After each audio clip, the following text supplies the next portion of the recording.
बालकांड सोये संपता विजय गरजे श्री रघुनाथा अयोध्या अवतांता निलराये. सुगम रामकथा अगदी सोपी आहे, काही अवघड नाही, याला काही लागत नाही, याला पैसे लागत नाही, कुठं जावा यावा लागत नाही, कुठं काहीच करायची गरज, नुसतं ना राम राम राम एवढं म्हटलं की बागत्या. पण नुसतं फुकटच राम म्हणायला सुद्धा आपल्या जीवनामध्ये अडचण उद्भवती.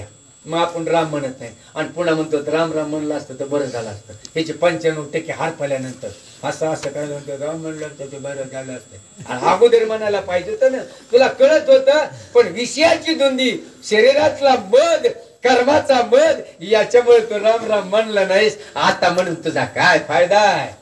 ते अयोध्या अवतांत दशरथ सुखे स्वानंदे नांदत नित्य सेवा करी रघुनाथ हर्षयुक्त बंधुसी. बघा, हर्षयुक्त बंधुशी राजा दशरथ अयोध्या नगराच्या ठिकाणी नांदत आहे आणि स्वतः जिथे असणारा स्वतः रामचंद्रच्या परमेश्वराचं चिंतन करत आहे.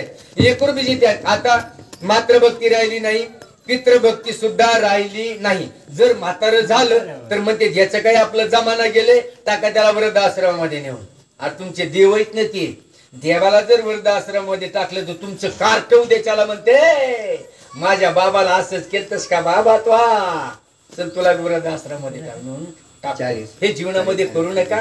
त्यांचं असणाऱ्या आईची सेवा करा, वडिलाची सेवा, यानं जिथे धर्माचं संगोपन जिथे होत आहे